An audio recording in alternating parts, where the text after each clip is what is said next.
Wrestling. Give me a hell yeah! With no gimmick Nick Johnston. It doesn't matter how you feel! And David Double D Dykstra. Buddy, this is your favorite, my favorite, your favorite wrestler's favorite wrestling show. This is BK Dub, BK Dub, BK Dub. To my right this today, not Double D, David Dykstra. We got Scotty Kiefer. What's going on today? Not on the ones and twos today. Yeah, I know. I got thrown up here. David's not feeling well. Well, so. he's been thrown up at home, Yeah. so there you go. No gimmicks, Nick Johnston right here. Scotty Kiefer. We got Andrew on the ones and twos today. Stick around for X-Bomb today as well. But we're going to talk some Elimination Chamber while we're here. We got some new faces over in AEW, and then we'll finish off as we do our Road to WrestleMania edition of Scotty's World. How's that sound there, Scotto? Absolutely ready to go. Well, yeah, exactly that. Right. Well, we were jam-packed. No need to hesitate. No need to wait. Let's just hop right in. WWE's Elimination Chamber. You like what I did there? Like yeah, that? no. You have normally I do fight back at you for when you just clown stuff, but like honestly, totally agree with this. Yeah. It was in our backyard in the Chicagoland area, United Center. Sold out, 19,000 plus, so pretty solid there. $300 to get in. Yeah. $300 to sit behind the stage. And that, of course, we mentioned, all shows, everything, all watch parties within a certain radius of the United Center, just in the Chicagoland area, all turned off, all canceled, all said, hey, you can't do that. You got to spend $400 to get in the building. Yeah, sure enough, I had some boots on the ground. I had a couple family members that went to some shows. Some of them went to the Superstore that was right before, after. Yeah. It was actually pretty cool. Good interaction. Like Where'd they have that at?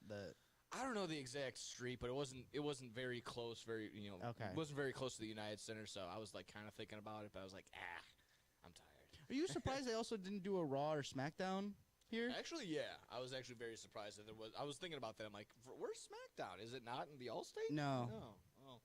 Yeah, that's kind of that's usually their go-to. They try and spend a weekend here, if anything. They would do a SmackDown to lead up. They would have the PLE, and then the following Raw usually is in Chicago, at least, like I said. Or at least close, like it was. Like I was expecting it to be in like Milwaukee or something, like 2 hours up north, like something like that. But no. Yeah, I mean, for what it's worth, they did stay and do a lot of things in the Chicago area. There was a lot of free meet and greets all around the area. I know Penta was over at the Cricket Store. Raquel Rodriguez, R-Truth, a few other names were at the Superstore during certain hours. So they were here doing as much as they could. So like I said, they tried. They did try, but falling a little flat in terms of expectations across the board. But that's exactly that. We'll hit that right now. We'll go match by match, and of course we'll talk about the crate, the all elite crate. But here we have it. To start us off, the Women's Elimination Chamber kicking us off here. Just initial thoughts, questions, concerns. Okay with Rhea Ripley ending it. I thought actually having them two be the final two was the correct move. Yes, I did too. Probably the better of the chamber matches. That's the consensus. And I mean it's almost becoming the standard at this point. In these gimmick matches, that the women's matches are doing a lot better. About this past Royal Rumble too. From the women's Rumble was much more put together than the men's. A little less convoluted, but yeah. I thought they did really well pushing Kiana to start, and then Raquel came in, and honestly, it almost made me want Raquel to win. Okay. Like I think they're doing a really good job of booking her as she's not really anymore the lackey of the Judgment Day of Liv Morgan anymore. She's the powerhouse. She's trying. They're pushing her as that powerhouse. Yeah, and it's working too. We walked into it knowing that Rhea was going to win in our house, and I was just like, halfway through, I'm like, you know what? She might actually win it. Raquel might actually win it, but they went. I mean, it's never a bad option to just go with Rhea Ripley. No, it's a smart move for them to give, some sort of actual legitimacy to Raquel. Yes. That advice from Kevin Nash, is for the millions and millions of bad advices he's given out, he does give out the one, so that whole blind squirrel finding a nut is a real thing. But yeah, as soon as they kind of gave each other that advice, Kevin Nash, hey, to Raquel, work big. You're tall. You're a taller gal, so let's do that. You're much bigger than the entire rest of the women's roster at the moment, besides Lash Legend and Rhea and Jade. So that makes sense. Yeah, I thought that was my takeaway when I was watching highlights is. As much as I would, kind of flip it and go, oh, they're burying Asuka and they double pin her, it's just like, no, they're just really trusting Raquel and pushing her to the moon, which is the right move right now. Where Asuka, she's had her time in the sun. She's kind of having that Kabuki Warrior feud, or that'll she's in a weird through. spot where she's like, hey, I could go by myself, but also staying with the Kabuki Warrior. It's kind of weird. So take advantage of that and put over someone else. And not only that, Raquel is taking it in stride and making the best of it. Was there anything else that stuck out to you in this women's Elimination Chamber? Anything else big? Not really. I mean, I was early, but I did get it throughout the night. The crowd did not seem the best for it. Again, that seems to be the consensus online. Just I can't tell if it's both maybe our audios on either end now, because AEW experienced the same thing. They're like, oh, there was no pop for the Inspiration, there was no pop for David Finlay, and we'll get to that come this past Dynamite. And then they're saying the same thing for WWE and the Chicago crowd. I'm like, at this point, I mean, I can't tell if it's maybe the audio they're trying to turn it down, or if it was literally just that flat of a crowd in both shows. So we'll see how that goes. Again, that was the only realistic winner besides maybe Raquel, but Rhea Ripley needed to get the win. We'll get into what happened with her after. We'll see the X exchange later on. Moving on, AJ Lee and Becky Lynch going up against one another for the women's IC title, and here we have it: AJ Lee getting the dub, winning the women's IC title after getting that little submission move that her finisher. I forgot what it's called, but not that predictable is bad. I mean, predictable is never bad, but this one, it kind of just, I don't know, for a match that they kind of hyped up ever since she returned, the first instance of it didn't really hit like it was probably supposed to. Maybe the fact that they're pulling this early and it maybe, you give them more time to build it rather than just the couple weeks and spats that they've had on Raw, and more of a, WrestleMania build to it where it's more time to it. Maybe it would have done better, but I also thought they gave them maybe just a little too much time, a little slower in most parts, so it kind of fell flat for me a little bit. Yeah, I mean, you guys have heard my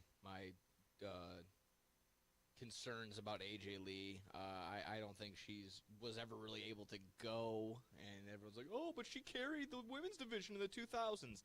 Really, anyone could have. It's not really that great of an honor to be like, oh, I carried the women's division during the 2010s. Oh, during possibly the worst period of wrestling history ever, just in general. I mean, I thought it was fine. It was just underwhelming for what they've built it up to be so far. Yeah, and how long that, I mean, they've been talking about this match since what? Last year at what pay-per-view was that they did it? I mean, like, it feels like they've just been doing this for so long and building it up that for this being the first one, it just fell flat a little bit. It was fine overall. It just fell flat for me. I think they've been handling AJ Lee pretty well with kid gloves. Considering her, since returning, only having, 3 or 4 matches now? This was also her first one-on-one match that she's had. And again, to have Becky Lynch in there again, which is, I think, a safe dance partner. You know what you're going to get into. You let Becky probably call it, even though AJ Lee's the vet or whatever. But, I'm not jumping for joy. Don't really need this, want this, don't care. It's just kind of shifting a power couple from Rollins and Becky Lynch over to Punk and AJ Lee, who, seem to be there because they're not hurt every 4 seconds. Oh, I can't say that. At least AJ Lee's not hurt every 4 seconds. Yes. So we have, again, I don't want to, no spoiler, but yes, the new power couple in AJ Lee and CM Punk as CM Punk goes ahead and retains his World Heavyweight title against Finn Balor. Heard it was not wonky, but kind of a weird ending. But overall, decent little matchup here. Nothing too crazy. And what were your takeaways, thoughts, questions, concerns on CM Punk retaining? I felt like they kind of mismanaged it a little bit. It felt like they maybe tried to do Finn is going to win a little too early, and rather than in like the finishing sequence when it goes like a little back and forth, they kind of pulled it a little too early. Honestly, I don't really have complaints about this one though. I thought it was perfectly fine for what the build was. I thought him coming out to the 96 Bulls song at the beginning, yeah, that got a pop out of me. Then I had to explain to my sister why that's important. Well, just like the Bulls, CM Punk has not been his best self since 2011. Okay. So, wow. pretty, it's pretty good that they, came together on that one. Yeah, overall, I didn't get that same thing where, I think they maybe were teasing maybe too early. Finn Balor's going to win. You should probably have that kind of sprinkled throughout, like a really, really close false finish or something like that. But yeah, I mean, going in, everyone knew there's no way Punk's losing the title right before Mania. Not going to lose the title right in Chicago. Just no. I would say the second one more than the first one, though. Okay. We'll get to that. Yeah. Later. I had one for sure. The idea that now, Finn Balor is, going the good route with there being no JD McDonough involved in this match. No, the Judgment Day didn't get involved. Is that good, bad? No issue with them, losing clean? Yes, because I think his story along with other people's story that happened on Raw, I kind of see where they can go with it down the road, where we can get everyone to a spot in the Judgment Day that we would want them to be at and put them all in good storylines. And putting Finn, this kind of might, for me, it kind of might start putting him by himself a little bit more. And I think we can get to where fans want to see Finn Balor by doing this with just this loss. Yeah, I think we've been predicting, obviously, for months now on how they're going to kind of trickle out and end the Judgment Day. And I do like maybe this route of, Finn Balor starts being like, hey, let's be the good guys, and then JD McDonough and Ray, Dominic and who's the other guy? Is there another guy in there? No, it's okay. They're probably just gonna be like, look at this guy. We're not gonna do that, and then they're just gonna start attacking him instead. So we were close. We were on the side of JD McDonough maybe tries to help, but then in turn does some harm instead. But so we've seen that before. I do like this route instead of having let Finn Balor be the goody two shoes, and then them two are just gonna be agreed. Like, what is this? Yeah. So we'll see how that goes. And do we want to hit the Elimination Chamber, or do we want to go in chronological and talk about the? I think we can pause the box for a second. We could probably talk about that all in one if you want to. If you want to talk about Danhausen all in one, we could just push that off. Okay, so we'll wait a second then. Alrighty, then to end the night, right before the little poof, and then we had our Elimination Chamber. Randy Orton eliminates Cody Rhodes with a little bit of help and some distraction. However, gets it done. He will face the winner of Rhodes and McIntyre come tonight. Hey, I did not see that coming, actually. The announcement of the match, or just Randy Orton winning? Randy Orton winning. That was because swerve. That was when I fantastic. drive, That was fantastic. Yeah, absolutely. Because the entire night, I'm sitting there with my sisters, and we're calling what's happening, and that was not in the play. No one even talked about Randy winning at all. And I thought they did it perfectly as well. Bringing in Seth to eliminate, then bringing in McIntyre to just be involved and hit Cody, and then Randy capitalizes. That leads into what I think is going to happen tonight with it. But honestly, this was a pretty good men's chamber. There was a couple of bad botches in there. Yeah. Javon, you all right, bud? Yeah. Javon got pulverized on the head. Yeah. And then to the point where I gotta point this out to you. No, go ahead. Maybe you already knew. If you go on to WWE on their YouTube side and try and watch highlights, you will not find a millisecond of LA Knight. However, on Raw the following day, when they were recapping and showing you all the highlights, they literally showed you the impulverizer where Javon Evans landed on his head. They were willing to show you a botch before they showed you a second of LA Knight. I know. If this guy isn't in the doghouse, I don't know who is. And not only that, when LA Knight goes up on the ropes and slips, I instantly just go, yeah, he's not going to be on the Mania card. And like, not to be, and I love LA Knight. I love LA Knight. I think he's fantastic. But god damn it, I saw that and I'm like, dude, you're back in the doghouse. Get ready to learn speed title on main event, pal. Honestly, would not be surprised if he gets Dolph Ziggler and gets thrown down to NXT. Honestly. Oh, man, yeah. Honestly, this is like, and it's not on him either. It's not on him. Do I do one worse and say that he's going to be on Evolve on Thursday? Oh, God. Sorry, Nikita Can Lyons. you tell me who the Evolve champion is? Yeah, I couldn't even tell you. Couldn't even tell you. No. That's probably where Triple H thinks he belongs. Yeah. Can't wait to see Unreal and see Triple H just rail into LA Knight backstage. It's what we do. It's what we do. I'll be honest. I think it gets a little crazy, and I don't like when the Chamber has interference, considering it's a giant 20-ton chain link fence, or what once was that. It's supposed to keep people in and keep others out, and it kind of gets stupid when the door's wide open, and they just walk right in like a Scooby-Doo character. It's like, no. It's like, can the referees have some order for 5 seconds? However, this did shape up pretty well when it gives me, like I said, a swerved ending and gives you Randy Orton's RKO out of nowhere. I can't complain all too much. So I thought they did the Drew one right. Yeah. Because the Drew one fits kind of what's going down on SmackDown, where Nick is trying to reel him in, but Drew just does what he wants because he's the champ. It's his show. He just does what he wants. So it fits there. Now, when you're revealing that Seth is coming back, that one felt like it was way out of place, although very happy to see him back. Yeah, well, again, can't have a WWE show without a masked man, and sure enough, finally the masked man is revealed to be Seth Rollins. He, of course, was announced on Raw. He's not cleared, but he's here. That was Adam Pearce's whole thing. He's not cleared, but that's how they start off Raw with the Vision complaining. Pierce can't read a medical report, so it's fine. It's okay. It's whatever. It's okay. He's not a doctor.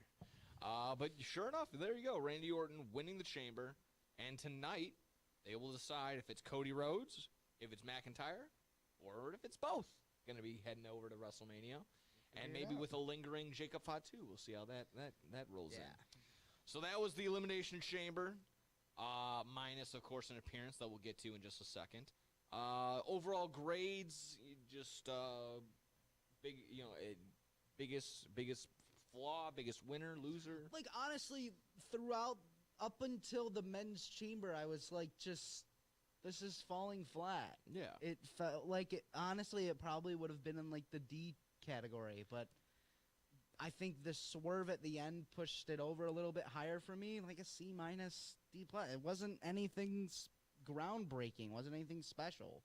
Yeah. They fell flat in a lot of spots. I mean, it's kind of tough if Roman Reigns' tweet is the highlight of the night when he goes, just like this crowd's like you're gonna fall, you're falling flat. I'll pull it up and maybe just so I can get it word for word. But this crowd is flat. Your time is up. Yeah. I'm coming for you. I mean, I felt it being like the highlight of the night. Crowd wasn't really. It felt like maybe the crowd wasn't involved.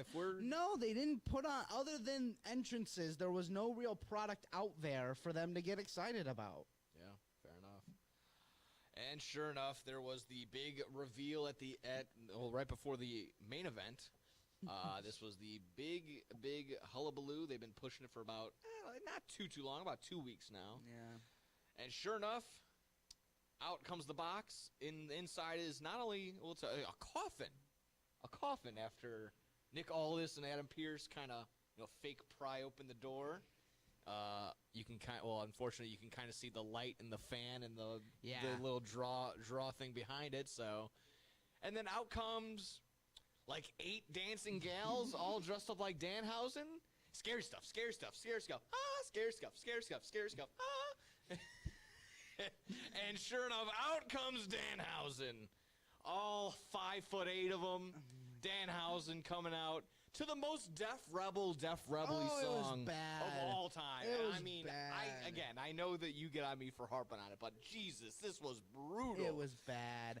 And then I listened to his AEW one, and I'm like, oh my God, they killed it. Yeah. Just literally starting off with how you are cursed.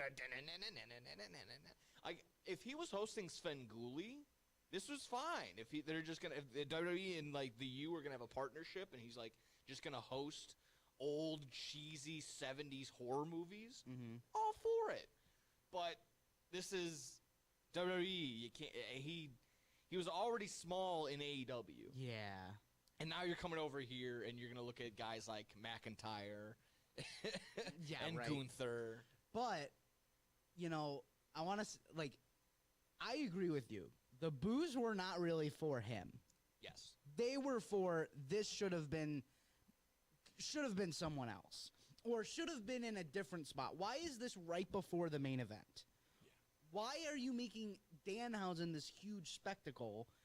And honestly, it took until Raw for people to actually be interested. It was not like, oh, Danhausen's going to come to WWE. It wasn't any kind of build like that. Once you heard the news that he was off the roster, everyone was kind of just like, oh, well, great. He's coming over. That was the expectation overwhelmed the idea of just, like, okay, we can be satisfied with just Dan. No. They were expecting Jericho or better in terms of who was going to be there. And so, is that fair? No, you shouldn't have that high of expectations. But again, for them to build this up like, ooh, what's in the box? Who's in the box? What's going to happen? And then to have, a comedy character come out, it's just not going to hit the same for, again, if we're just trying to justify it. Again, a lot of people are probably sitting there like, I paid $800 for this? Yeah. Like, really? If that's your first show, and I had a couple of, I had my aunt and my uncle there, and I was texting them like, hey, how was the show? And they brought their niece, they brought their two daughters, and they're like, yeah, they had no idea who Danhausen was. Yeah, no, that's good. My sisters had no clue who he was. I kind of just had to explain it real quickly. Yeah. And it wasn't anything great. Now, let's get to Raw, because I'll be honest, now I'm actually excited, because I know you're coming into it like, he's not a great worker. I mean, look at how small he is compared to everyone. I don't think that's the approach they want to go with him. What's up? That's not the approach they want to go with him. Of course not. This is the way they're going with him. I think is going to be fantastic, though. Yeah, comedy and sell merch. Yeah, which apparently, we're already excited with how much Danhausen is selling merchandise. Like on the first weekend, like shut up, like that. Who cares? But like the Danhausens, hilarious, and also get a blimp. Gotta get a blimp. Gotta get the pointy picture. Yeah, and then cursing Dom. I did like him going up to him. He thinks that Adam Pearce is Stone Cold. That was good. He goes, Cold Steve with the glasses. Good disguise. Thank you. Good job. But this cursed Dom thing, I think, is going to be fantastic. I think yes, with the flip of getting booed in Chicago, because exactly they were not booing him. They were booing like they needed more. They wanted more. They got literally a poof of smoke, and then that. Like I said, kind of watched him roll out of the ring, so they're like, oh, this is brutal. But yeah, exactly. You saw his, well, unfortunately, you may have already saw his ceiling on Raw right then and there, where I don't know about that. Becomes a comedy character. Again, even Double D was bringing up, they'll pair him up with R-Truth, and they'll give him the tag titles. Like, why would they try and make the tag division a joke again? Like, No, why? You want to hear what I think they're going to do? Sure. They're going to do a massive Dom losing streak. That's fine. And blame it on Danhausen. And slowly he's going to have to realize that he's got to blame it on Danhausen. It's all Danhausen's fault. Yeah. And then that leads, I know it's not like the greatest cap, but it's going to lead into like a Danhausen match, which not going to be a great match, but what you're doing is you're putting Dom in something different. Rather than him being just the bad guy the whole time and winning, you're going to put him being the bad guy who's just can't catch a break. He just keeps losing. So this is where I think they are going to break up the Judgment Day, because they're going to do Finn versus Dom at Mania, and Finn's going to win, and Dom's going to be like, oh no, I just lost a match, it's whatever, and then he's slowly gonna start realizing that Danhausen's the problem. And I think that'd be funny because I think Dom is gonna do great at that. Yeah. I think that's gonna be I think Dom's gonna do really good with that character. It'd be an interesting move. Yeah, again, with a guy like Dom who's going to be there for the next 10 years, you can kind of get a little experimental. Give him a break for a second. Yeah, that's fine. He's legitimately hurt, so. Yeah, he's just had he's had the IC title, right, for a while, then Still got the AAA title. Still got the AAA title, and needs a little bit of give him a little bit of a break. Yeah. Throw him into something different. Yeah, you see how it's kind of the fault of a lot of other people keeping him at the top all the time. Throw him into something different. Yeah. So overall, Danhausen, we'll see how he goes. Again, comedy character probably at best, but he's there. He's making money, making that money. There we have it. What to do with the undisputed title match? Here we are. Can I throw a question to you? Sure.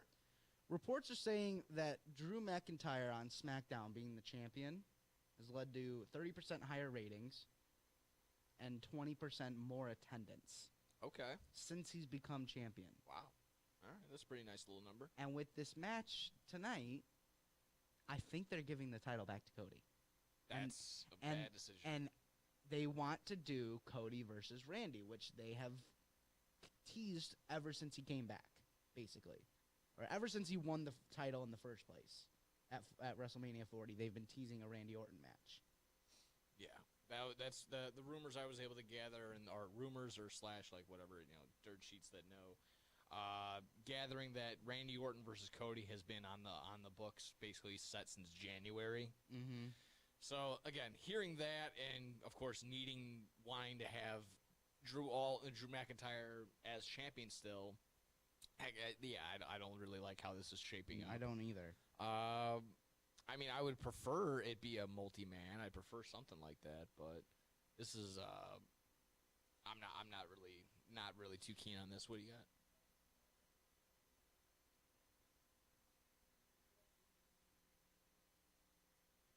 Yeah. Yeah, I feel like I'm sure. They've had matches with each other. They've been pinned against each other on multiple occasions. I don't think it's out of the question. Yeah, there was never like a blood feud between McIntyre and Randy Orton, but I'm sure that they've had.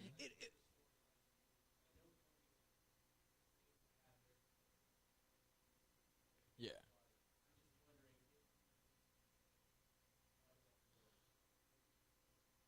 Yeah, I'm sure they can pull something from 2011 and be like, oh, remember when you were in the 3-man band and I was the Viper or something like that? Yeah, something like that. I'm sure they can pull something from there and be like, oh yeah, you wronged me then. I can change something up now. Plus, they probably faced each other on when Drew had his first reign, didn't he? I think so too. So I mean, you could throw something together, but is it on the level of a Cody and Randy or even a Cody and Drew feud that's happening right now? No. But I think that I really think that they're gonna change it tonight, and I think that's a bad decision. And I like Cody. I think it's cool to see him as champion. But right now, Drew's killing it. Yeah. And he's firing on all cylinders. This dynamic he has running the show, it's made SmackDown so much better. This dynamic he has with Aldis is hilarious.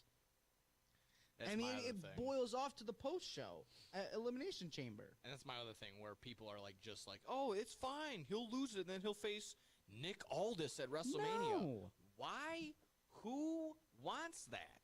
No one cares. Respectfully. The WWE audience doesn't know who Nick Aldis is, was going to be. They have no idea he was in TNA. They're going to hear that he was the NWA champion. They're going to be like, oh, he was tag champions with Ice Cube? They're not going to care. No. They simply are not going to care. So who is this for? It's for Nick Aldis and his family. I don't want to see him I don't need to see Nick Aldis have a WrestleMania match. No. And you can compare and be like, oh, Nigel McGuinness got his. That was a multi-man gauntlet match where it wasn't like, oh, let's separate 20 minutes just for Nick Aldis for Nigel McGuinness. Or a spot in the casino. That was the casino match. One. It's different. Yeah. And then the other one, they built it up, and I think they had it really early in the card, or might have been on the pre-show. I don't even remember. Well, regardless, we don't need this. No one wants a Nick Aldis match. I don't care. I don't want this. No. Again, he's not very exciting. If you really go back, he's not very exciting in the ring.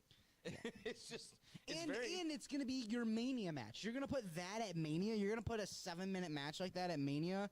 And, oh, hey, Drew, we gave you the title at the beginning of the year, but now at Mania you get a 7-minute match against Nick Aldis? Which some people, I just saw another report. It was on, like, Facebook pages and whatever, so it's just kind of whatever. They're like, WrestleMania reported to have between 12 and 14 matches this year. And I just go, breaking news, wrestling show to have wrestling matches. And everyone was kind of, liking it and thumbing it up, and just like, this is crazy. Just like, oh boy, we're finally getting matches on a card. It's a 2-day event. Well, I did see that apparently the list right now are that there's going to be 6 women's matches, so it kind of fits into what you're saying, like, oh, just have matches, but like also at the same time it's like, look at the landscape of the women's division right now. Can you really see 6 matches? No. 6 bathroom breaks. Here we have it, though.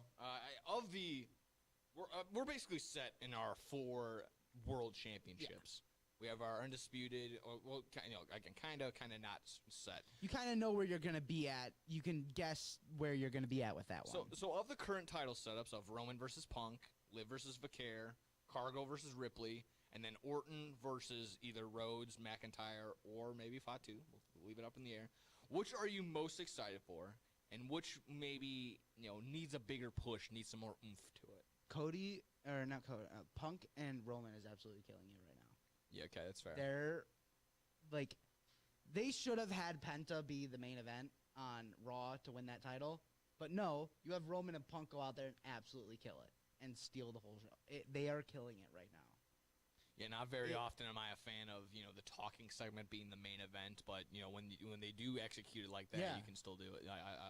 I'm like that as well. I don't like it when they do a talking segment right at the end. I want the match at the end. I wanted to see Penta at the end, but when they came out and they are really making you believe that they hate each other. It's great. And I love the little digs in it, like, and with truth of it, Punk brings up, I brought the Shield in, and he's like, yeah, but you didn't want me because Roman wasn't originally in the Shield. It was going to be someone else. WWE pushed him onto it. So it's like, I like that they're bringing in so much of the history, and they make you believe that this is like a really hated feud. Yeah, it's building up to be something good, and he ends the night with, I'm going to bury you next to your father. All right, Christian. Yeah, that was also really good. But your father's dead. Dead. I want to see more out of Liv and Vaquer, and I think it's really? more I think that one actually is built up pretty decent so far. I don't know. I like it in the sense of Liv kind of was coming in timid, and then she's kind of turned it into, I'm so sorry that while I was here wrestling in WWE and getting millions of dollars and being put up in 4-star hotels and eating the best and most luxurious food, you were wrestling in mud huts. I'm so sorry that you had to, fight and scratch and claw to even have electricity in the building that you were at. I'm so sorry. I'm kind of digging this. I'm liking that just bitch attitude. I know, Liv Morgan's awesome. Liv Morgan's awesome. I'm really enjoying that, like, the backhanded compliments, and this can be exactly. They keep building that up and just like pushing and really pushing Stephanie Vaquer's buttons, and then she just snaps in the ring and maybe does something that's out of character and allows Liv Morgan to win or something like that. I think this can build up and be not the best of the 4, but honestly is a dark horse. I think it's much better than Cargill versus Ripley, and then it's probably going to be better than Orton versus whoever it may be. Yeah, I mean, I kind of get where you're coming from. That just, to me, I feel like it's more of the one-sided thing where I think Liv is killing it, but Vaquer, it's kind of... It's tougher because the language barrier. The language barrier. So it's harder for me to get into the both sides of it. Obviously, yes. Because of the language barrier. When but she's, that's, Yeah, if she was cutting a promo in Spanish and we had subtitles, I think that'd be fine. That'd be fire. But when they're trying to sell and give it to her and they have those interviews with her broken English, it's kind of tough. It could be a tougher sell for people. Tough. And I understand, but I still think that is more you get when they.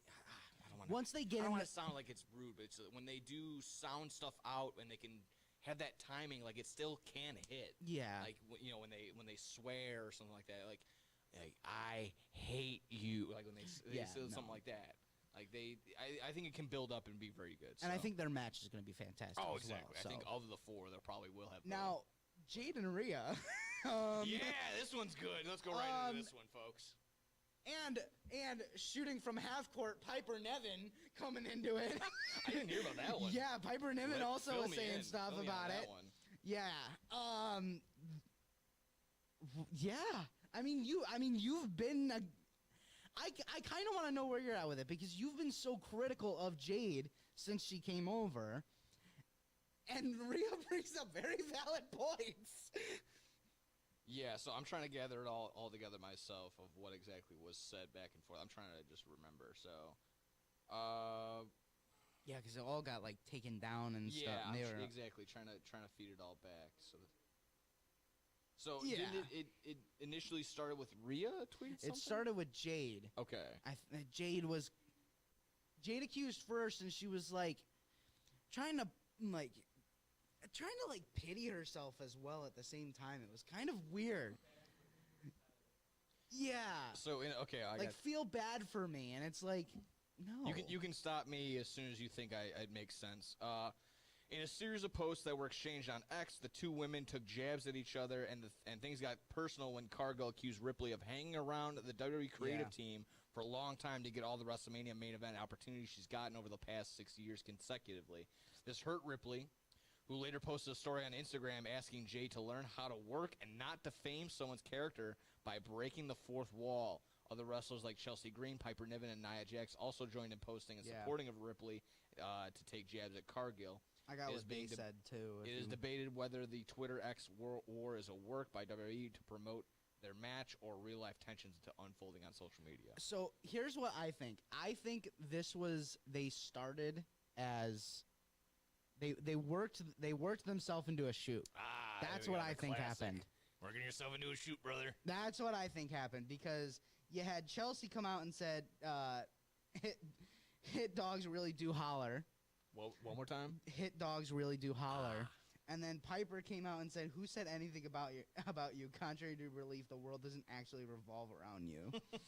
So, like I said, I think this started as a work to get something going because they wanted to capitalize on Rhea winning on Saturday, and on Saturday you have to wait all the way till Friday to see their first stuff.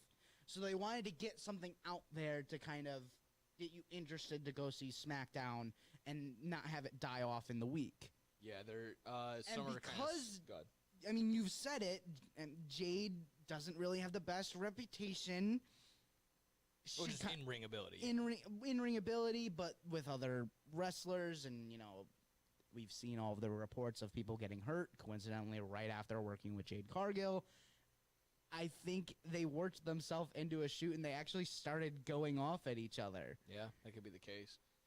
Is it maybe something similar to, like, Stratton and Flair last year, where they were like, hey, let's take jabs at each other, and then they kind of just flew off the handle? Yeah.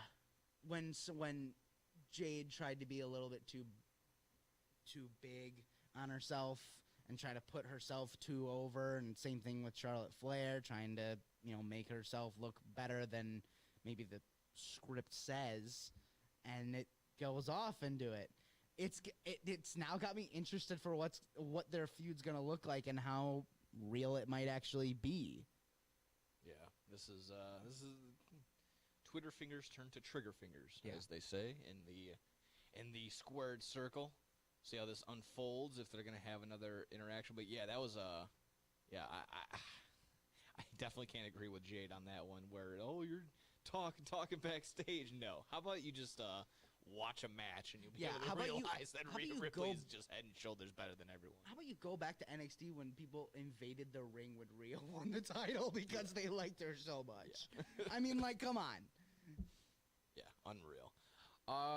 But to finish this off, we got I'm gonna call this the quick three count, but I got a couple of fast topics for you. So we had the Hall of Fame inductions. We got Royce Keys to talk about. Obafemi interaction. I had another one right here as well. Hall of Fame's more you, other than AJ. Yeah, like I said, these the are AJ one just cool. Quick. I like that Undertaker's the new Pro Football Hall of Fame guy that does Yeah, the the knock. knock. Yeah, I basically. love that the Undertaker's the new guy. I think that's great. But is the other good. people, that's more on you. Yeah. So Yeah, Styles, obviously, I thought that was pretty. Whether he knew it or not, that was a good move for them to not, for AEW to not swoop in eventually and get him in. So, unfortunately, he's probably going to be on some sort of Legends deal by the time that's done. So, he's also going to be working in the training. He's training everyone. Yeah. Who cares? Stephanie McMahon doesn't deserve it. Demolition. There you go. That's definitely the one we were talking about. So. That was a couple months back. I think maybe when we were doing WrestleMania last year, when we were like, "Oh, who's even in there? Who deserves it?" And Double D was definitely on the side of Demolition. So Yeah. good move there. Wasn't there another one? Oh, for Hall of Fames, not just yet. Okay. So those are the 3/4 inductions if you want to count Demolition as 2. How about Royce Keys and his usage? The reports being that not being shelved, but is being acclimated. And this happens to, quote, 99% of the talent. I guess Danhausen is the 1%.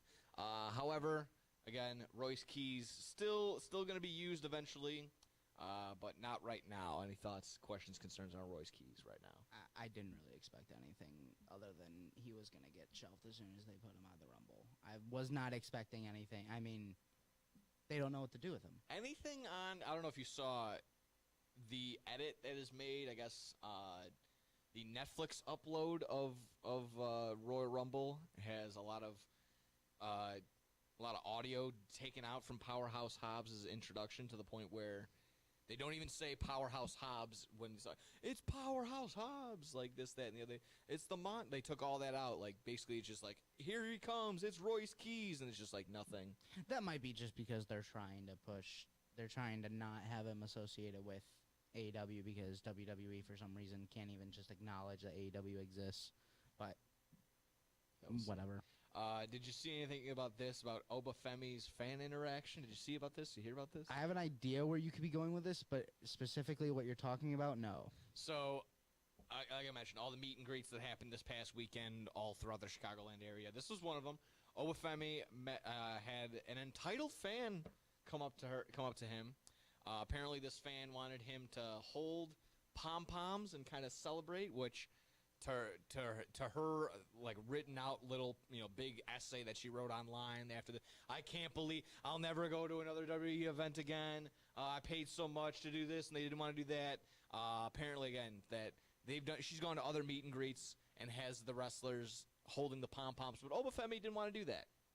So she went online, posted all this, complained about it, thought she was going to be the right. Well, fans twisted it and said, nope, you're actually the problem there, mister. Yeah, so some pretty entitled fans thinking they can just, tell the talent, like, hey, you do this, dance for me. No, it's just not. No. That's just not how it's. I mean, look, I'm sure if you go up to other wrestlers, they'll do it. It's like Kit. Yeah, like if you go to Kit Wilson, he'll probably do it. I mean, if you he go to didn't, it'd be Chelsea Green, toxic. he'll probably do it. Probably, yeah. But like, no, you're going. Obafemi is not doing that. No, Oba ain't doing that. Yeah, ask Gunther to hold. Yeah, hold ask some Gunther to do pom-poms. that. Ask Gunther to hold some pom poms for you. See how? Spit in your Let head. me know how that goes. Yeah, that's not gonna I happen. thought you were gonna talk about how like his dance is like really taking over Oh, you thought everywhere. someone was gonna do that? Yeah. No. I'm sure someone did take that picture. Dude, with they're him, making but- Charles DeBronx do it on the UFC. It's actually crazy. They're making him do it for this UFC promotion this weekend. That's okay. Penta, new IC title. Yeah, great. Give There it. you go. I mean, I said it to you. He might be the second best signing WWE has had from AEW already, and it's only been a year. I mean, You of course said you qualify that by saying Cody Rhodes was. Cody Rhodes is number one because I mean, Cody was in WWE, but was he as popular? No. Back then, but Penta's from day one, from his vignette shown on the first Raw Netflix, over. Yeah. Over with the entire crowd. Slowly, I mean, they talked about it on Unreal. He's over with just the kids, I mean, he's over everything he does. Everyone's loving it. Yeah. He hasn't fallen flat really at all. And now he's also, they trust him to do double duty, doing AAA promotions and WWE, sometimes even in the same day. Yeah, he's killing it, and he deserves it. Yeah, absolutely. Yeah, between him, I'll argue the same deal with him, between him and Ray Phoenix, both cut from the same cloth. So can't really complain about either one. Apparently, he's also wrestling with a torn bicep. That's the report I saw. So it's a mixture of he's probably just muscling it out, literally, figuratively. But just the mindset to be like, I need to be in there because may or may not lose my push ever again. So I like this. Penta, keep doing what you're doing, my man. And then finally, the big one that happened yesterday, Road Dogg. Road Dogg is gone from creative, and according to Brian Alvarez from Wrestling Observer, might not be the only shakeup that happens in WWE Creative. We'll keep that posted. Wouldn't be surprised. Yeah, They've fallen flat on some of the shows as of recently. It's only picked up because now you're getting into Mania season, so you're starting to see better feuds. Yeah. But you mean to, and obviously, I mean, you know this from just years of watching. The back half of the year is always just a rough time. But there's normally always like one story to kind of hold on. There wasn't any of that last year. Yeah, no. Maybe it's definitely Paul Heyman's just the way that his mind works, and I don't think that's how the rest of the creative team works, where they probably think, in terms of like day to day, where instead you should probably be thinking of like let's think about the next year. How do we get to next year from now? Yeah. And that was that little interview just went viral, like you said. He's like, if we're trying to book WrestleMania this year, we should try and book WrestleMania next year first to then let's work backwards, which sounds like a pretty good idea from a wrestling genius. So I would lean on that one. Can I hit something on TNA real quick before we go out? Go for it. Ricky Sosa debut. Ricky who? Ricky Sosa debut. I don't know who that is. No, that's crazy. That's crazy. He's this wrestler from the UK. He's got like one of the best theme songs out there right now, and is it Love Sosa? No, it's not. But it's what a missed opportunity. Huge missed opportunity. But honestly, he got a massive pop in TNA. It was his first appearance in North America yesterday. Okay. And he got a massive pop from the crowd on a TNA taping. So well, yeah, I mean, I'm always down to learn something new. I did not know. I did see it come across. I saw the name. I just didn't know who it was. Yeah. So okay. Fair. I just didn't know. Well, there you go. And then of course, TNA is still somehow around. But when we come back, talk a little AEW, talk some news and notes there, as well as a little GCW, because we got something fun going on down there. Stick around. More Back Karma Wrestling when we return.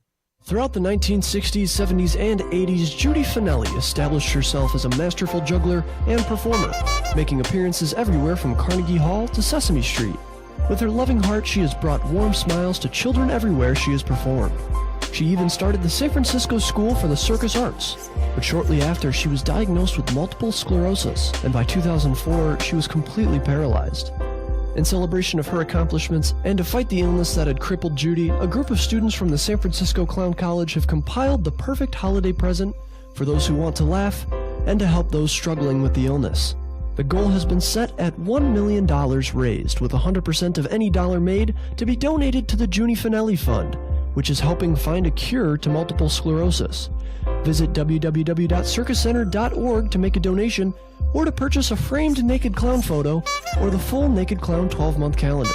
Remember, 100% of every dollar is donated and goes to fighting MS. Man, I'm so hungry. I need somewhere to eat fast. I have no idea where to go. Psst. Hola, me llamo El Taco de Taco. You know where to go for the amazing taste that'll have you craving more? Taco Bell.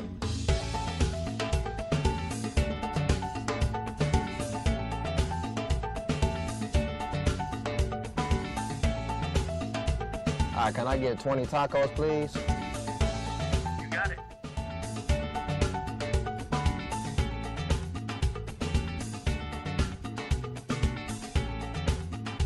Thanks, Taco. De nada.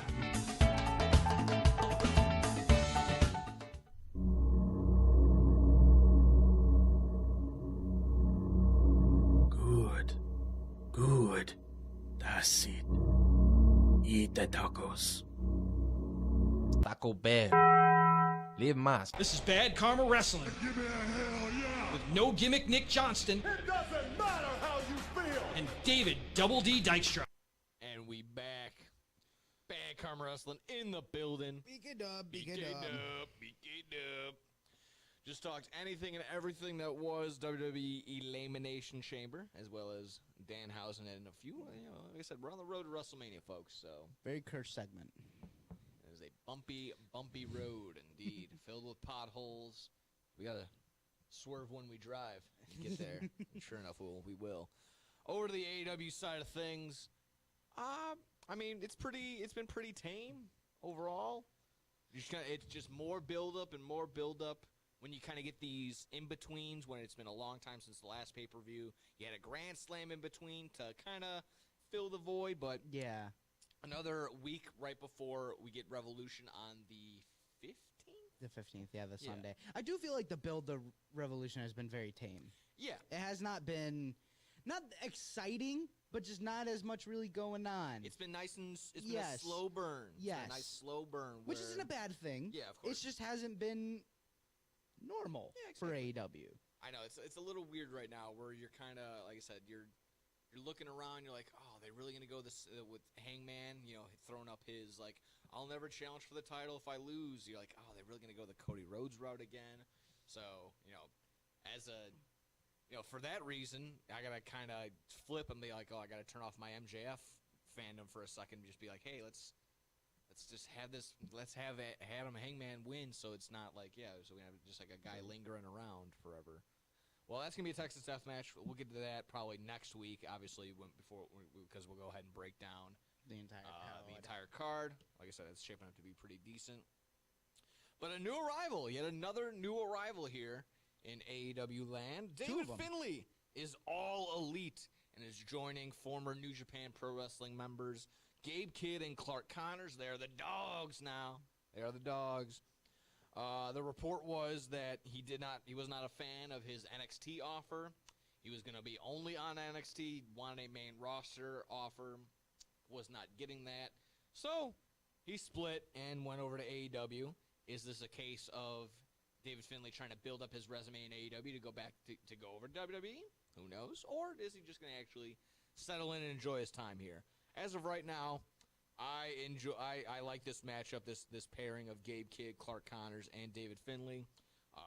I thought, like I said, the fans, the crowd was flat a little bit, but again, it could have been the audio. Who knows?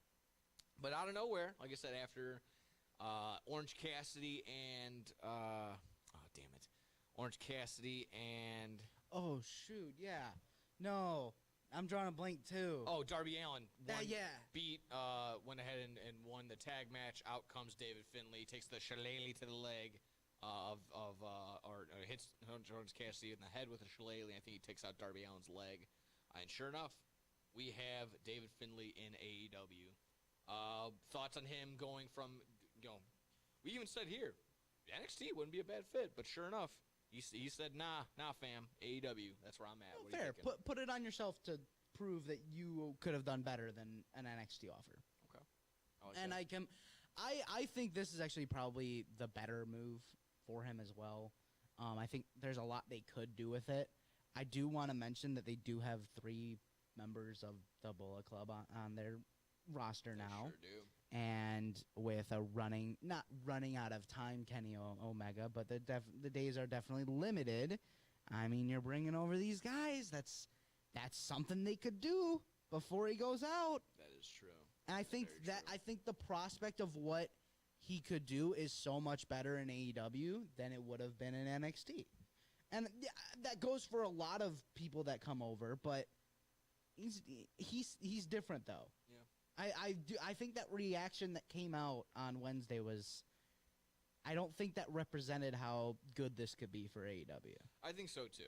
And in the back of your mind, if you're David Finlay, again, you're probably not hearing all this at the same time, but if you're in the back of your mind, like, man, if they're putting Powerhouse Hobbs like in a little bit of a, like I said, a little bit of a time condenser, like maybe I should just just get on Yeah, over and go totally. get mine before I get got type deal. Like I said, I think this is a good move. I didn't mind either way. But this is pretty cool. David Finlay, all elite, baby. Like I said, more and more people getting added on. You had Tommaso Ciampa just recently, obviously David Finlay, and also a new tag team. Well, we had them kind of appear during the Australian Grand Slam, but they made their in-ring debut this past week. Not so inspiring was this debut for the Inspiration, formerly known as the Iconics. But yeah, they went ahead and got squashed by the Jamie Hayter's team. What are they had a really fun name. I'll forget that. That's okay. But they get squashed in their in-ring debut. No, they don't get squashed. They legit got squashed. Yeah. There's no quotes around that. They legit got squashed. Yeah. But again, they're of that same tier of comedy level. They're not going to be seen as that that legitimacy type deal. I feel like if there is a route with the with the Inspiration, excuse me, it's probably going to be that they lose, and then finally, in that one inspiring moment, they get that big win somehow, some way. In all honesty, I don't really see the need for them, considering I see them and I see two Harley Camerons, and we already have Harley Cameron, so I guess, but also at the same time, I'm kind of just wondering how. I mean, I know you're gonna say lol TNA, but they debut in TNA and they win the titles instantly. So to go to AEW and they instantly get squashed, I think that's not the greatest move. And if you wanted to squash them, that's fine. Is that a strategic FU to TNA and WWE? It might be. Okay. It might be. I don't think it's a far cry to say that it might be. Okay. All right. There you go, TK. Get your balls back. But you're gonna. I don't know. Not that I mean, they're not. Again, like you said, more of a comedy route, but just the dynamic of the huge contrast of how they debuted with both companies. You kind of question it a little bit. Yeah. At least maybe give them a little something before that, but it was like instant. Yeah. Again, if my route is the way that it's going to be, I think that's going to be a safe one where they come out almost. Yeah, I mean, kind of how they're doing with Kit Wilson, have them being the loud vocal heel. Oh, I'm going to do this, I'm going to do that, and then you get beat up in 3 minutes, and then you lose. So, and then eventually, like I said, when the Inspiration finally does get one over, it's probably going to be a huge pop. Yeah. To some degree. So maybe they got to wait all the way until they get back into Australia, but who knows? We'll see how that goes. Shaping up, and we'll go ahead and hop into this one. So the Ring of Honor tapings. Ring of Honor tapings moving on over to a studio over in Jacksonville. We got to see a little bit of behind-the-scenes stuff. Is that there. what it looks like? I couldn't tell. That's Okay. that's inside of an arena. So yeah, no, that's How not, is theirs looking? You can definitely look around, take a quick look. It's not very on the pictures. It's not very like crazy great. But it's back to studio wrestling, which some people are a fan of. That old NWA style, that power type. This one? Yes, that's correct. Yeah, it's a little tough. It's tough. That's tough. It's tough. So That's tough. Yeah, I mean they're gonna have to work on different angles. Only wrestling in front of probably a couple hundred people at any given time. But High spots are not gonna look good. No. You bring in some high flyers.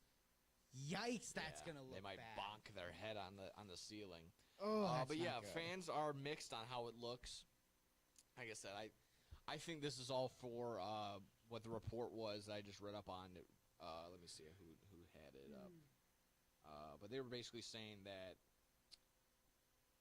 Okay, Brian Alvarez noted that Tony Khan's decision to move Ring of Honor tapings to a studio in Jacksonville may be partially due to trying to save money. Yeah. And I think that makes sense. Yeah, right? Yeah, Andrew. Yeah. Yeah. So an unfinished little. you know, a lot of people complain about how the NXT arena looks, but like, and I'm not a huge fan of it either. Yikes! Yeah, I know, but that like, might be worse. that might be worse. They're going for a studio feel. We'll see how they got a studio feel. You could see the other set sitting in the corner of the camera. I think on the other side might be CBS News on the yeah, other. Right. CBS Jacksonville on the other side. The wheeled-in background is sitting there. You could see it off to the side in the corner. They didn't get it out of the camera shot enough. You guys hurry up. We gotta do Big Bang. We're shooting Big Bang Theory here. We're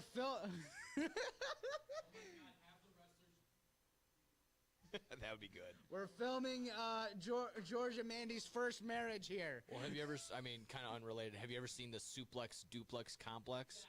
That is probably one of my favorite. It's an Adult Swim like short. Like Okay. you know what? Do you know Too Many Cooks? Yes. So that's the same. It's in that same realm where they did. It's like 4 wrestlers living in an apartment, and they get what is it called when you get kicked out of your house? Evicted. They get evicted. And they're like, how are we going to make money? So instead of like a wrestling show, I think they have like a car wash or something stupid. Oh, my God. It's 10 minutes of just pure chaos and stupidity. Exactly. So we get the Suplex Duplex Complex inside of Studio 51 for AEW's Ring of Honor tapings. Again, if it's for the fact of just saving money, saving some time, because honestly, when I was at those Dynamites and you're like, all right, Tony Khan comes out, all right, we're gonna do Collision, and then make sure you stick around afterward for Ring of Honor tapings, and we're like, shit. So we're like, I'm like, only the real sickos would truly sit there and either still be cheering or just at my point, I'd just be sitting there. I'm like, I think I got my money's worth, right, boys? It's 11 o'clock. We can leave, right? And they're like, yeah. No. So they're like, all right, cool. We're good. So I think that's going to be just overall better for the live experience as well for AEW fans. From the studio side to the streaming side, quickly, Paramount Plus and HBO Max are merging together. I don't want to bore anybody on the details of this and whatnot. But the quick question of everyone's concerns of, what's going to happen with AEW? What's going to happen? It's fine. It's going to be fine. The report was that it doesn't. I think that it's in their contract. It doesn't matter who owns what. Dynamite and AEW TV is still going to be on air. Worst case, it's of course going to be on the streaming side. I think the worst case scenario from what Dave Meltzer and Brian Alvarez were able to kind of pull apart is they might lose Collision, or it might get moved. So again, I'm not going to lose sleep over that. Collision has been picking up and been getting some really good matchups really, really often, but it is tough Saturday night when a ton of other stuff is going on. A guy like myself is working probably any given Saturday when it comes to something like that, especially during this time. So it's tough. If they moved it, I'd probably be more keen to watching it. There's nothing on Thursday. There's nothing on Thursdays, so do it. Nothing is on Thursday. There's nothing. There's nothing at all. No, because I agree with it. So move it over. I think that's fine. Anything on your end for this Paramount Plus HBO Max deal? No, I mean it's fine. Like they'll be fine with it. It's never gonna go away with this. They'll just be mount maxing now. So mount maxing. My goodness, that might be a new NXT wrestler. Actually, it's Mount Max. No, that's the new pay-per-view. That's the new NXT pay-per-view. That could be true too. Yeah. Just, side note, very interesting that like HBO and Showtime are going to be under like the same umbrella. Yeah, that is very interesting. Yeah. Because what 20 years ago you would never think that. Oh yeah, they were basically neck and neck. Yeah, they were fighting each other. Just literally. weird times. Yeah, so that's kind of. You can also say the same thing for NXT's having their situation. Apparently, this next one's going to be the last one on Peacock. Oh yeah, have to figure out what they're going to do with that. Yeah, that's weird. And again, same deal with the Saturday night's main events. Like, there's only going to be 4 more. They're only going to be on Peacock. They're kind of somewhat They're known. weaning off of Peacock like a drug addict. Yeah. At rehab, they're just weaning off it. They're just weaning off it a little bit. Well, they're doing well. They're like, I'm down to 3 hits of Peacock a week. Getting off the cock is hard. Well, well, here we are, folks. Last one here, quickly. This is Some fun. GCW news. This is fun. Brody Lee Jr., known as -1, is booked to face Joey Janela at GCW Spring Break 10. As we know, Brody Lee Jr. is 14 years old. I think he's 15 or Probably 14 gonna go or and be 15 yeah. by the time this match is signed, sealed, delivered. But boy, oh boy, was built up pretty well. Called Joey Janela Megan Bain's bitch. And Janela proceeded to pile drive him into ever-loving oblivion. So, on the surface, it's a solid storyline right now. However, it is child abuse to a certain level. I know Brody Lee definitely signed the papers, so he's 14, confirmed 14. Okay. Yeah. Look, all I'm gonna say is shout out MJF because he's just waiting in the wings. He's waiting. That's he's waiting true, for too. 18. That's man. actually also true. He can't wait till he's 18. So He can just kill him. and that's the thing too. We But Joey Janela, I only guess. 4 more years in that AEW contract will begin to start. So this is shaping up to be pretty decent.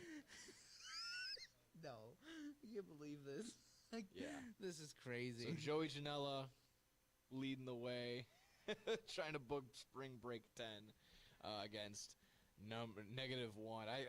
Yeah, why do they call? Why? What's the name behind that? What's the reason? Spring Break or -1? -1. Because they were in the Dark Order together, and everyone had a number. Remember? Oh, okay. That's fair. but, you know, at That's fair. 5, Alan Angels was 5. Obviously, you know, Evil Uno. Yeah. The only one that didn't have a number was Stu Grayson, I think. Fair. So that's fine. But there you have it. That was AEW news notes. Like I said, we'll be breaking down and previewing anything and everything that will be coming up in Revolution. The only thing that we missed maybe was Roosh came back this past Dynamite. Good to see him back. Yeah. And then I was watching.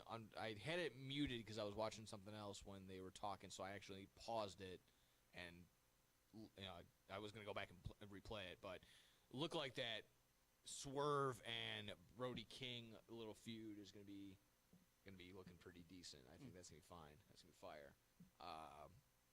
So exactly that. So when we come back, talk a little best of the week, and then we'll get into Scotty's World. Scotty's World and the Road to WrestleMania edition right here on Bad Karma Wrestling.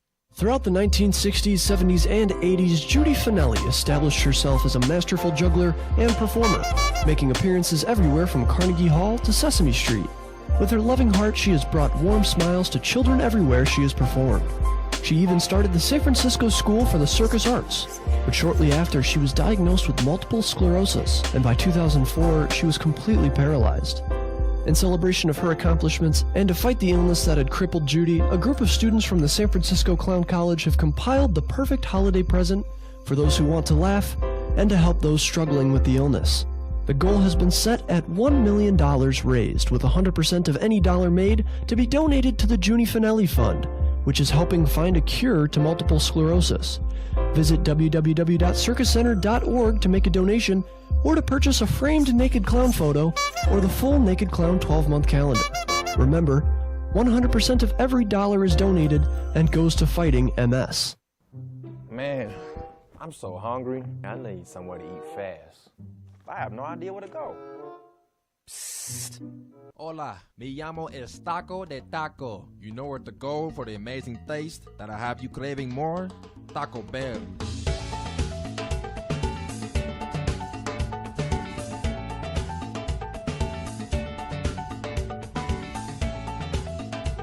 All right, can I get 20 tacos, please?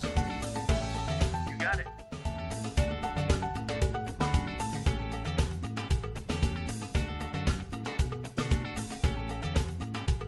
Thanks, Taco. De nada.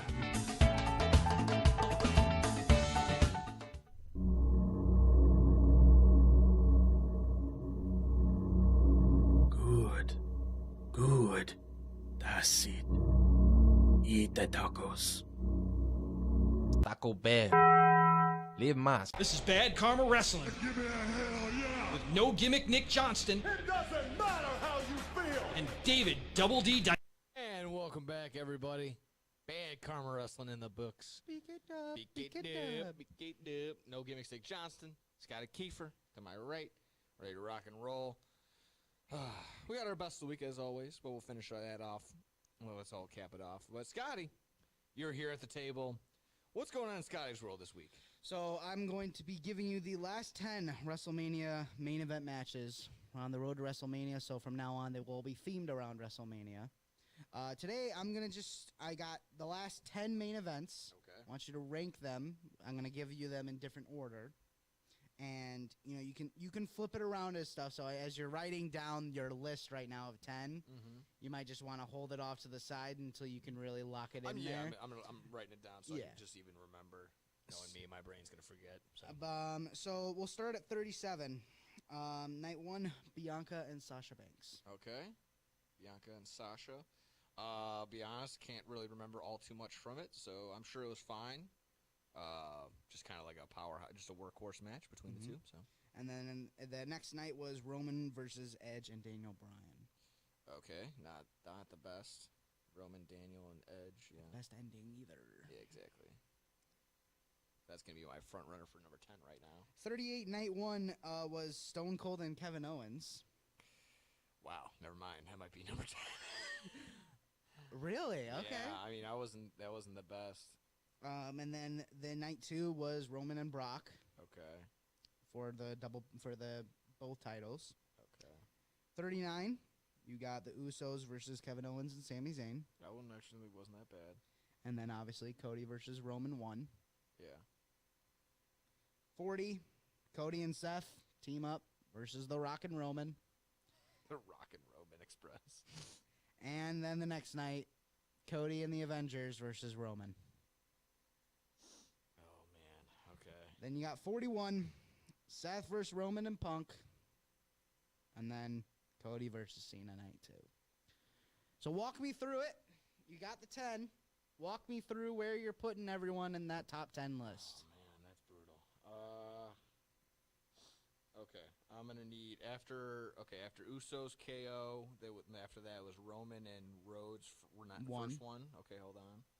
Roman and Rhodes 1. Cody and Seth versus the Rock and Roman Express. Cody, Seth. Okay. And then after that was The Cody versus Roman. Rhodes. 2. Roman 2. Seth versus Roman versus Punk. Okay. And then Cody versus Cena. Cody, Cena. Okay. I'm probably gonna go. I'm probably gonna have to meet in the middle. Like I'll probably be bookending it. I'll probably be. That's fine. 10-9 Walk me and through give it. you 1 Walk me and 2. through it, Nick. Yeah, I'm gonna have to I'll put Roman and Brock at 10, just for my disdain for Brock and Roman in that era for sure. When it was just constantly shoving it down our throats, it wasn't that good of a match. Probably only lasted like 7 or 8 minutes to begin with. So yeah, didn't need it, didn't want it. Goodbye. I'm gonna go Stone Cold and Kevin Owens at 9. Again, I didn't need the nostalgia, don't want it. Kind of was halfway sad watching it. Are you taking both? Are you taking just the match into it, or are you also taking the segment with it as well? Because it was supposed to be a talking segment to be the main event, and then it turned into a match, which, I mean, everyone kind of knew that was going to happen, but are you taking all of it into it, or are you just taking the match into it? It would just be the match itself. Okay. And like I said, cool. I mean, good. I'm glad to see Stone Cold can still take a concrete suplex bump, but didn't really need that. Roman, Daniel, and Edge, I'll throw it at 8. Again, just flat ending. Hated it. Don't care. And again, ends up being Roman getting the big push and the win, so don't like that. Let's see. So to walk you as he's thinking, we got Roman and Brock at 10, Stone Cold versus KO at 9, and then 8, obviously, Roman versus Daniel Bryan and Edge. I'll throw Bianca and Sasha at 7 just because I can't remember all that match all too well. I'm sure it was probably better than where I'm ranking it, but as for right now, I can't really recall. You're going into it blind, so it's not like you had time to really... Yeah. I bet if you actually went, if I gave you this like 2 weeks ago and you watched all of them, you would probably put them higher maybe.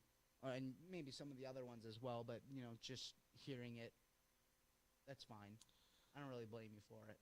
Yeah, yeah, and that same, actually then, yeah, I'm actually gonna already make my first switch. I'm gonna put the Rock Roman tag team in at 7, put Bianca and Sasha at 6. Okay. Yeah, Rock Roman tag teaming against Cody and Seth. Again, made sense for the build up and for that match to even happen, but again, I don't really need it. Didn't want it. Didn't care. The entrances were longer than the match. So with that being said, we got Seth, Roman, and Punk left. We got Cody, Cena. We got Roman and Rhodes 1 and 2, and then the Usos versus KO and Zayn.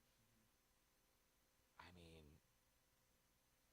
it's my list, so I don't care. I'm gonna put the Uso and Kevin Owens at 1.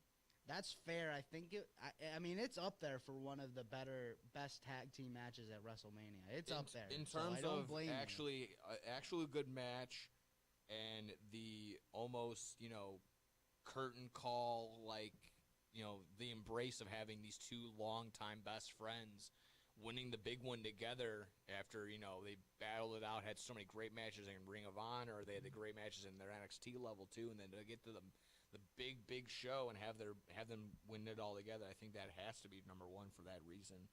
And then in that same breath, I'll throw the triple threat. I'll throw Seth, Punk, and Roman at 2. I think like I said, of it being, it was well put together, and then having Paul Heyman screw over the people that he did to win, and for that to happen, that's the way to go. I'll do. Oh yeah, Cody and Cena at 5 because that was awful. That was just awful. I probably would throw that all the way at the end again, and then 3-4 is going to be Roman Rhodes 1 at 4, and then Roman Rhodes 2 at 3. So there you go. I'll run through one more time. Roman and Rhodes 1, and then 2. There you go. So my list is Roman and Brock at 10, Stone Cold KO 9. Reigns, Daniels, and Edge at 8. Rock and Roman versus Cody, Seth at 7. Bianca, Sasha 6. Cody, Cena at 5. Roman Reigns, Cody Rhodes 1 at 4. Roman Reigns, Cody Rhodes at 2. The second time at 3. Seth, Punk, and Roman 2, and then Usos, Kevin Owens, Sami Zayn at 1. That's my list. Nice. Hopefully, people. I'm surprised Cody and Cena isn't lower. Yeah. Because I was, I mean, we did the show I think together. I was remembering a different match, and now I remember that it was the Travis Scott ending. So Yeah. that honestly we did the show the day after. I'm going to say 11 for that one. And I'm honestly, I would have put that one last. Yeah, that's because getting that switched. one. Everything else behind Cody, Cena just got bumped up one, and Cena and Cody are last. I feel bad changing your list, but like, I just remember coming in that next Monday when we did the show, the disdain you had for that one. Oh yeah, it was awful. It was bad. And that and might honestly, have been... I think it's more of a you thing. I don't blame you. I'm surprised that you put Punk, Roman, and Seth at 2 over Cody in the Avengers Assemble moment. A lot going on. Yeah. Too much going on sometimes, so that's fine. I like where it was at. I agree with that top 4. I would actually say that maybe Roman and Cody is a better match on the first one, but I think the moment of 2, probably the moments of 2 put shit over. So I agree with that side of it. Yeah. I think we're solid right there. I left the best of the week belt over there, but that's okay. You got our best of the week? You got our best of the week there? I do. I'm giving it. I gotta give it to Penta. Giving it to Penta. The dude deserves it. Giving it to Penta. This whole time that He's been in the WWE. He has never faltered with what they've given him. He's taken everything in stride. They've trusted him so much with it. And, I mean, like I said earlier, they've literally given him days where he's got to go be in AAA and then go to Money in the Bank and be in a ladder match at night. I mean, they trust him so much for it. And for him to get the IC title and got the pop that it got as well, the fans are loving it as well. So I'm going to give it to Penta. There you go.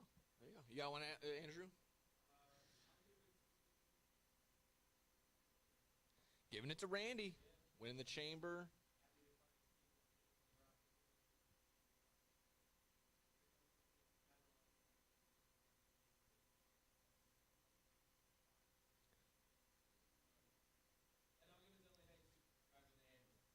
Oh, LA Knight driving the amber lamps. That was good. That was so good. Funny. That was a good That was a good gimmick. Someone put up on Twitter. They're like, "Oh, my aunt just woke up from a coma," and then the top quote retweet was, "Tell her Randy's still doing it." And then it was a picture of like old Randy as well. It was Yeah. like a gif of like old Randy hitting Yeah. his pose. And I tell Granny that Randy's still doing it. Yeah, that was. I think it was like my aunt just woke up from a 13-year coma. Tell her Randy's still doing it. Well, I could go the spiteful route. I think I might still. I could have went maybe a guy like Bruce Prichard, who with Road Dogg getting fired, he still snags onto a God. job. Same thing with the Freebird guy, still sitting there. But I'm gonna give it to The Rock on this one. I'm gonna give it to The Rock this week. Do you want to know why? You hear about this? You see about this? I'm scared. Did you see Ricky Saints do his best impersonation of The Rock yet again? And they did their very, very best to eliminate that and scrub it from the internet. Did you see Ricky Saints do a little concert? I did see that. Yeah. To the point where people are like saying exactly that. They're like, why would you? This guy's already being compared to and seen as the mini Rock, the Pebble. Why would you have him do basically verbatim hit one of The Rock's best segments of all time, being the sing-along concert? I get that he's trying to go after Joe Hendry, and that's what Joe Hendry does, but no, because you're just getting that comparison. To the point where people online are like, you know what? He should just lean into this. Call himself the Rick.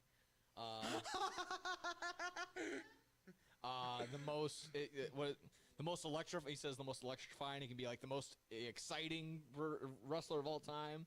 People were already like, just screw it. Have him do the people's elbow, but instead of with the right elbow, let him do it with the left. Like they don't care. Like, let's just do this. Let's do it. Let's go full balls to the wall. The Rick. So The Rock, you, my friend, are best of the week because, man, oh, man, they just have no more ideas. They just keep running it back. Same old, same old. So there you go. The Rock. Oh, that was such a tough watch on Tuesday. I was literally thinking that. I'm like, why are they doing this with him? Oh, Ricky. Well. There you go. That is indeed going to be our show today, folks. Do you have any other final thoughts? Anything lingering before we head on out of here? No, sir. No, sir. All good to go. Good. Just want to make sure we get all the house clean. Like I mentioned, next week we'll be shooting for doing a little bit of AEW Revolution preview, deep dive into there, and everything else in between. So between that, we love yous. We thank you. We'll see you. Take care, everybody. Bad Karma Wrestling. We out. This is Bad Karma Wrestling Give me a hell yeah! with No Gimmick Nick Johnston It doesn't matter how you feel! and David Double D